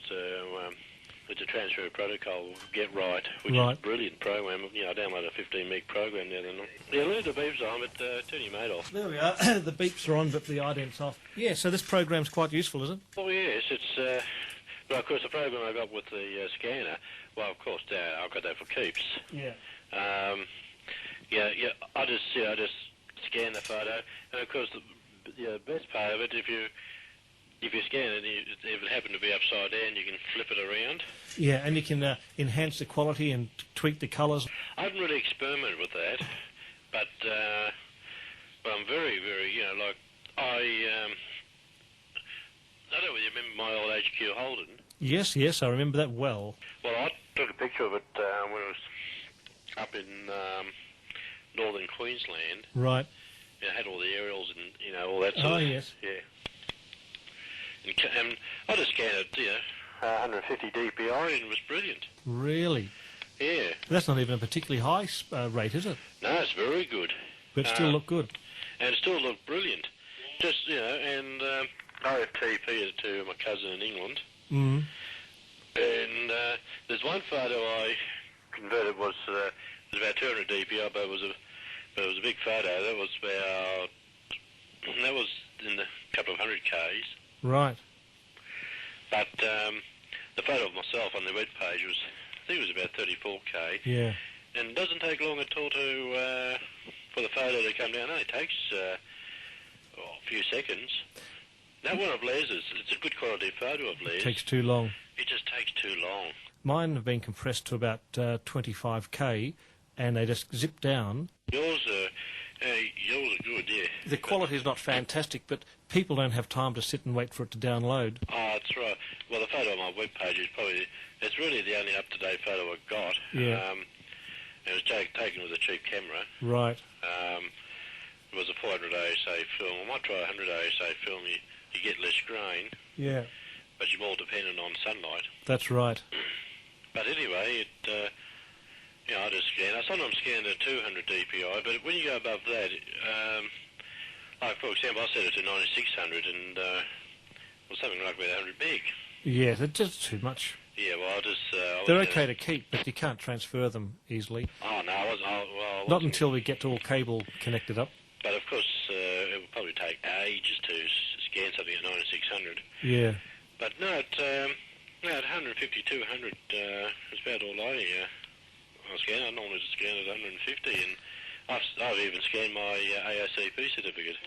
Yeah, you got a facsimile. All the press photographers, when they copy their files, they just archive all the stuff. They put it onto CD. They're I think 6 or 7 megs the files for one photograph, so they obviously do them at super quality. Yes.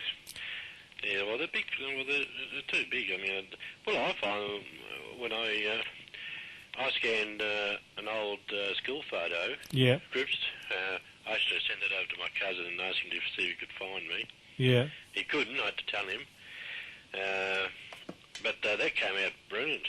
Right. And that was only done at 150 DPI. Yeah, unless you enlarge them. Those ones I've got, if you enlarge them to the full screen, they look a bit grotty, but at the normal photo size, they're perfect. Well, actually, some of them I did look at them. Like the one of the car is quite reasonable, even if you look at twice the size. I mean, it's not as sharp, but it still looks, quite reasonable. Looks good.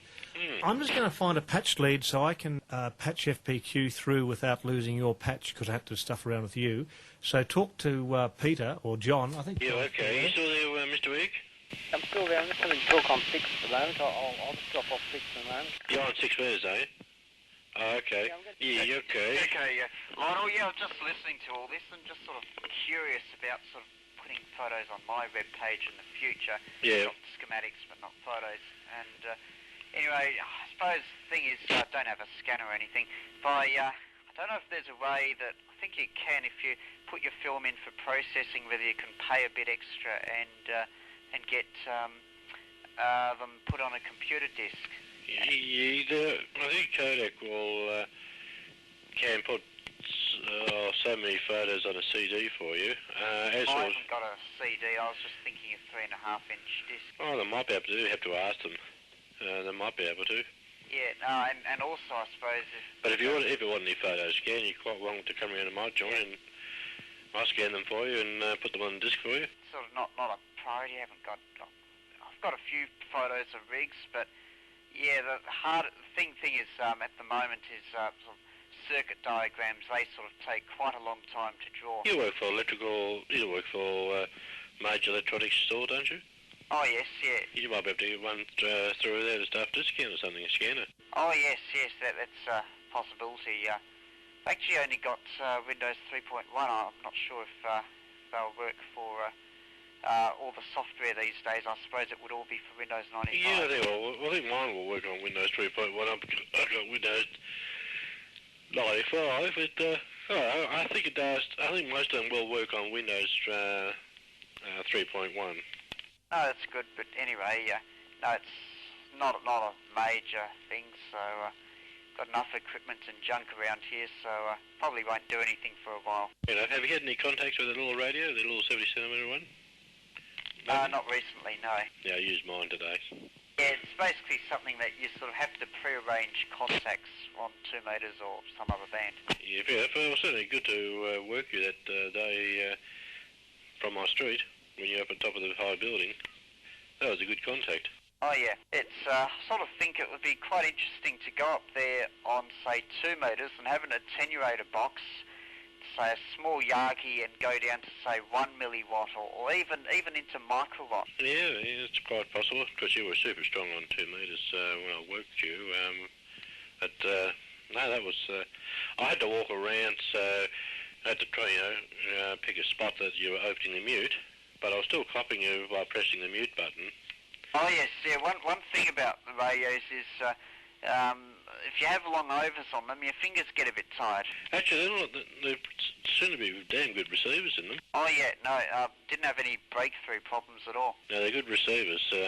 Just out of interest, have many of those things been sold? Yeah, not really, because there's another radio that has come onto the market for not much more, and it's actually 20 times more powerful on UHF CB frequency. So that's taken some of the gloss off the other radio. Oh, okay.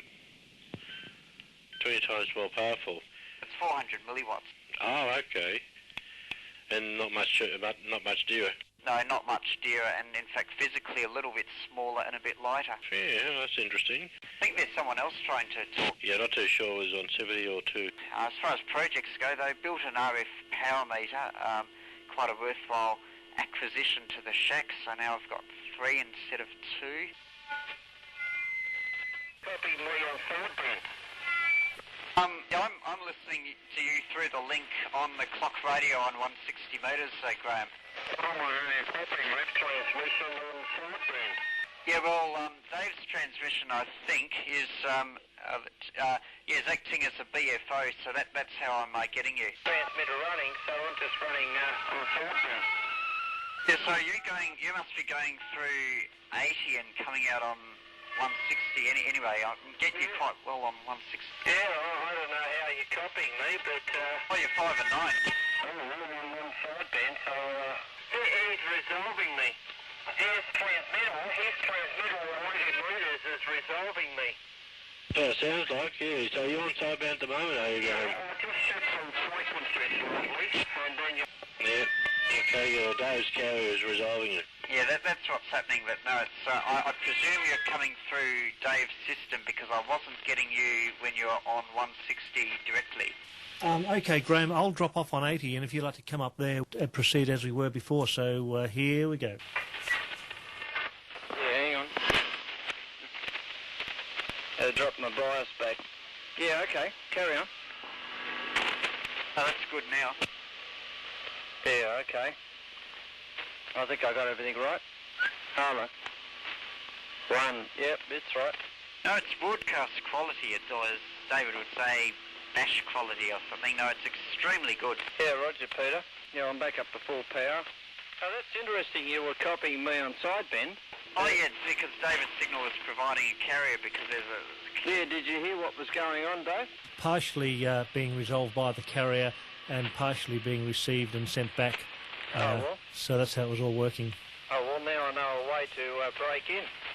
Yes, if I'm listening on the remote receiver, that would work, or if other people are listening on 80.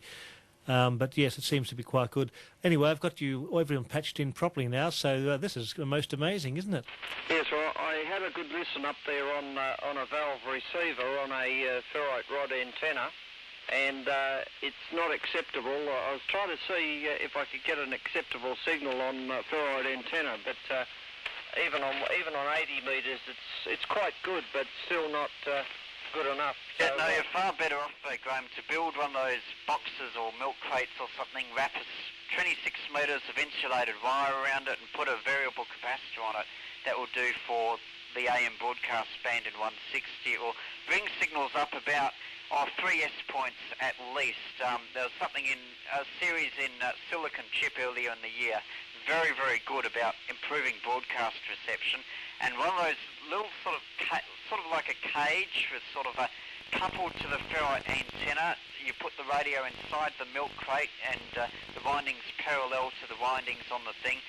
You've got a very good null. You can, like over here in the middle of the day, you can pick up broadcast stations in New South Wales and South Australia on it, and even when they're on the same frequency, you just turn it around and you can separate them. The broadcast loop is a fantastic thing. I made a super good one here once. At night, you could null out 3LO and hear the stations up in Townsville that's on the same channel quite clearly. It's amazing. And you could even... I walked about 100 yards up the street here and could null out my own signals and hear things quite good.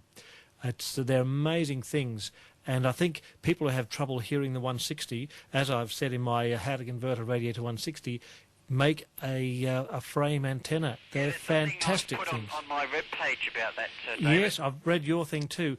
They are the easiest thing to make the most cheap, rubbishy transistor radio work like a comms receiver, because you don't only get extra gain, you get selectivity, because they're so sharp. 10 kc either side, they drop off in the response quite a lot. And also you're turning it around. Null out station, it's great if you want to do DX and hear the US stations. And it just boosts things up like sort of 3 S points at least in terms of improved signal strength. Oh, yeah, easily. Yeah, so Graham, what I would do between now and next week is wind yourself a medium frequency loop antenna. You can get them to cover from the broadcast band up to 3.5 meg, so you can actually use them on 80 metres as well. A couple of years ago when we had a few crossbands with you, Graham, I had trouble receiving you because the 160 transmission was getting into the 80 metre receiver, and I built a loop for 80 metres, and I put a battery operated receiver out the front yard as far away from my transmitter as I could without being in the street and getting stolen. adjusted it so it was nulling out my transmission, and I could hear 3680 very well, but the trouble is you never came on after that. So anyway, I've got this other system worked out now. So a loop antenna, I think, would make a big difference. On a night where the atmospherics are bad, I think you can just give this the miss. Patching me through? Oh, sorry, we had a patching error. The DTMF tone must have... Anyway, go on. It feels more comfortable when I can hear myself coming through. Yeah, I'm sorry about that. What happens is I send tones on 2 metres, and the audio on 2 metres sometimes triggers the DTMF encoder. Yeah, roger. Yeah, that's better. Yeah, Peter, yes, I've got it optimised here, Peter. I can't really do much more. It's just a case of low signal strength, Peter. But I build up quite a few different antennas for receiving broadcast. I DX listen on the broadcast band over the years, Peter, and quite regularly, or used to, I'll listen to broadcast stations in America. But I'll give you one station, New Zealand station, that's always there. That's 2ZB in Wellington. If you like listening on the broadcast band on 103.5, it's on a clear frequency. And you can hear... It'll be pretty good from VK3. Yeah, well, you can hear that 2ZB in Wellington coming through just before darkness sets in here quite clearly on 103.5 if you like DXing on the broadcast band. But it's absolutely fascinating listening to the American broadcast stations coming through and giving traffic reports anyway and things like that. But you've got to be very, very keen and be very, very patient. But as far as Dave's signal goes on 160, it wouldn't really matter what I did. I'd only be bringing up the noise.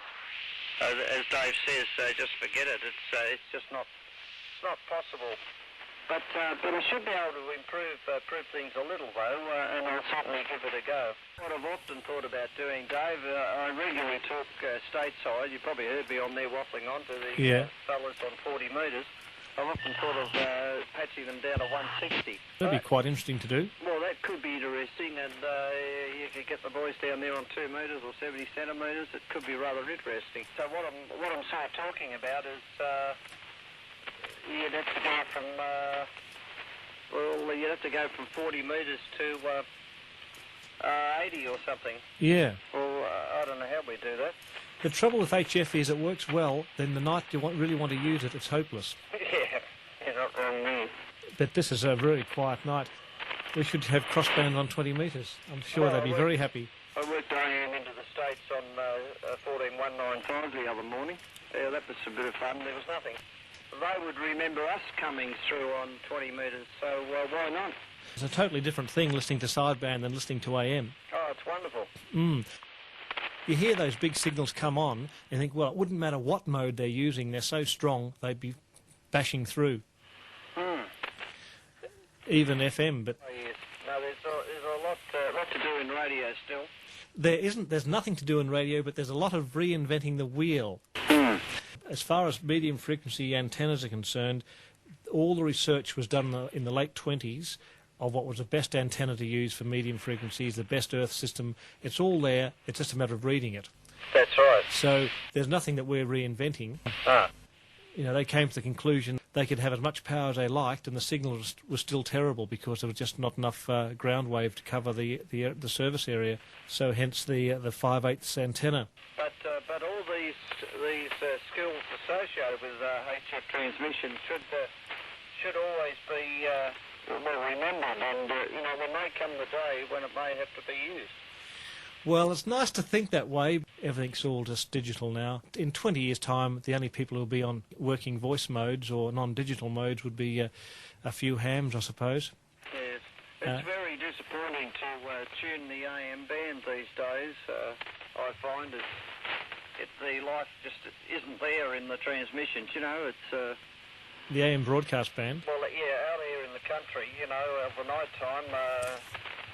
It used to be really fantastic, you could spin the dial anywhere and it was all live, but I find AM broadcasting's really, I think it's done itself a lot of harm, by a lot of the stations shifting to FM.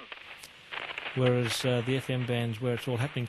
Inside a train, FM's far better than AM. Inside a building, inside a train, inside everything, basically, yeah. For music, FM's definitely better. Like, you've got sort of these narrowcasters and things. Yeah.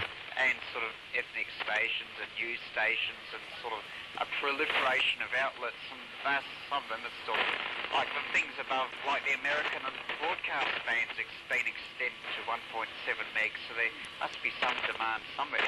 I don't know who listens to it, but there's a few stations there. Now, I wonder if Lionel's still patched in. Yeah, it's just fairly weak here at the moment. I still do have.